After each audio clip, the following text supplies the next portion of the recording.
monde, j'espère que vous allez bien. Bienvenue sur ma chaîne Life by Ramya.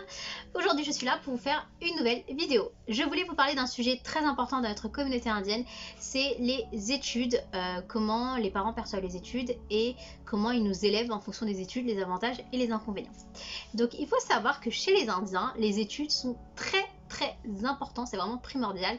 Depuis petit, ils nous éduquent pour qu'on fasse des bonnes études, des longues études, ce qui est très bien, parce que du coup, on se retrouve avec un bon bagage, on est concentré sur nos études pendant toute notre enfance et pendant notre adolescence aussi. Ça nous permet de ne pas dévier, de ne pas faire n'importe quoi et de vraiment être concentré à fond dans nos études.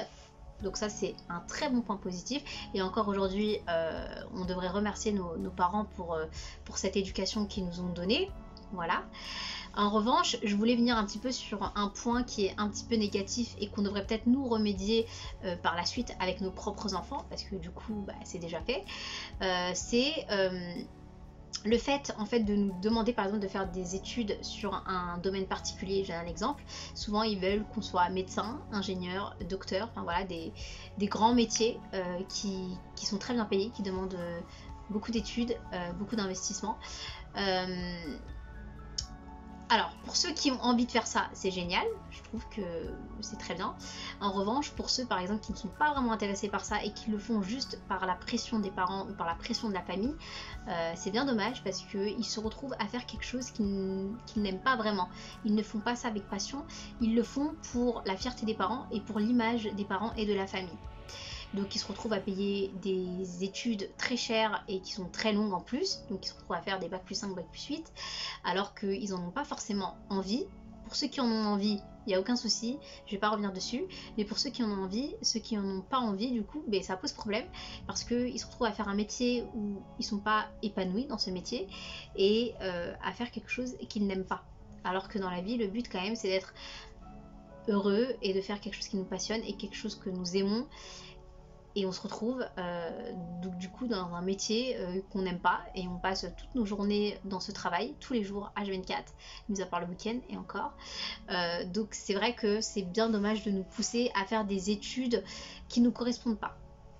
C'est ça que je trouve dommage. C'est très bien de nous pousser dans les études, ça jamais je ne reviendrai dessus parce que ça c'est une très bonne qualité, parce que c'est très important de faire des études, très important d'avoir un bon bagage, même s'il y en a qui arrivent à se débrouiller sans études et sans diplôme, ils arrivent à trouver un travail ou même à bien gagner leur vie, c'est très bien, mais moi je trouve que c'est quand même important d'avoir un minimum de bagage dans sa vie pour pouvoir avancer et faire des choses qu'on a envie de faire. Mais comme je vous ai dit, le gros point noir c'est de pas nous pousser assez et de pas nous pousser assez dans nos passions. En fait, ils prennent nos passions un peu comme juste des passions, genre oh tu feras ça à côté, ça tu feras ça à côté, oh non ça va pas, ça c'est pas un domaine pour toi, oh non ça va pas coller, ça ira pas. Ils ont toujours quelque chose à nous dire en fonction de ce qu'on a envie de faire et ça c'est bien dommage. Après moi personnellement j'ai eu la chance d'avoir des parents qui m'ont laissé faire quand même ce que j'avais envie de faire. J'ai pas eu j'ai eu un petit peu de pression au niveau des études quand même parce que j'étais l'aînée et parce qu'il fallait donner l'exemple et il fallait quand même un minimum de bagages, mais voilà j'ai quand même pu faire ce que j'avais envie de faire. Voilà, j'ai fait quelque chose qui me passionnait. Bon, j'ai fait quelque chose vraiment qui me passionnait, quelque chose que j'adore et du coup je me suis retrouvée avec un métier qui me passionne et que j'adorais, mais certaines personnes se retrouvent avec des métiers et des choses qu'ils n'aiment pas faire. Ils se réveillent tous les matins avec la boule au ventre alors qu'ils n'aiment pas forcément ce qu'ils font. Ils le font juste déjà pour l'argent et aussi pour l'image et pour la réputation de la famille, pour éviter que la famille dise oui, non, moi je veux pas que mon fils soit ça, je veux pas que ma fille fasse ça, etc. Parce que pour eux, l'image de la famille est beaucoup trop importante, la réputation est beaucoup trop importante. Il fait quoi comme métier ton fils? Elle fait quoi comme métier ta fille? Ils ont pas envie de dire ouais, ma fille elle fait ça. Mon fils il fait ça. Pour eux, c'est pas assez valorisant. Voilà, pour eux, c'est pas assez valorisant.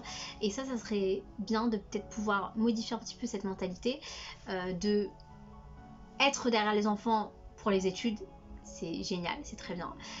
Par contre, peut-être les pousser à faire ce qu'ils ont envie de faire et aller jusqu'au bout de leurs rêves. Ça, c'est important.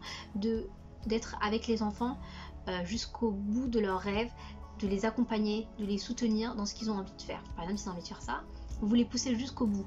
Peut-être qu'ils vont pas réussir, peut-être qu'ils vont pas, peut-être qu'ils vont pas y arriver, mais le fait de les pousser, de les soutenir, ils vont toujours se dire que les parents ont été là pour les soutenir dans leur passion et dans ce qu'ils avaient envie de faire dans leur vie. Et ça, c'est très important. Donc ça, je pense qu'on pourra sûrement le remédier avec les prochaines générations qui arrivent, et même avec nos enfants, de les pousser dans ce qu'ils ont envie de faire eux, et pas leur demander de faire des études de médecine ou des études de docteur ou des études d'avocat. S'ils ont envie de le faire, s'ils aiment ça, aucun problème, vous ouvrez la porte. Mais s'ils n'ont pas envie, c'est vrai que c'est un petit peu contraignant, parce qu'un métier, c'est quand même pour la vie. On se lance quand même dans un métier pour pas mal d'années, c'est quand même sur du long terme, on ne change pas de métier tous les ans. Surtout si c'est un CDI, si c'est quelque chose, en plus vous avez investi, c'est des études, vous avez investi beaucoup d'argent, et que derrière vous vous retrouvez à faire un truc que vous aimez pas, c'est un peu dommage, voilà, c'est un petit peu triste, voilà. Donc c'est sur ça sur lequel je voulais venir, parce que du coup il y a des enfants aussi qui, dans le comité, du coup se commettent des suicides parce qu'ils n'ont pas réussi à passer des partiels, ou parce que ils n'ont pas réussi dans tel examen ou tel diplôme, ils sont amenés à se suicider. Et ça, c'est tellement triste, parce que c'est dommage d'en arriver jusque là. Et est-ce que c'est pas parce qu'ils ont eu tellement la pression des parents que on en arrive à ce stade? Je sais pas, mais est-ce que les parents leur ont pas mis trop la pression du genre il faut absolument que tu réussisses, t'as vu notre situation, on n'est pas dans une très très bonne situation actuellement, du coup t'es obligé de réussir pour sauver un petit peu l'image de la famille. Voilà, donc ça c'est un petit peu dommage, et je pense que ça serait bien d'y remédier. Bon, en tout cas, c'est important d'être derrière ses enfants pour les études, ça c'est sûr, mais sans trop mettre la pression. Je pense qu'il y a quand même un juste milieu à avoir. Voilà, après, chacun fait comme il veut, chacun est libre de penser ce qu'il veut, mais la pression que les parents nous mettent pour les études, ça a des impacts aussi sur le futur.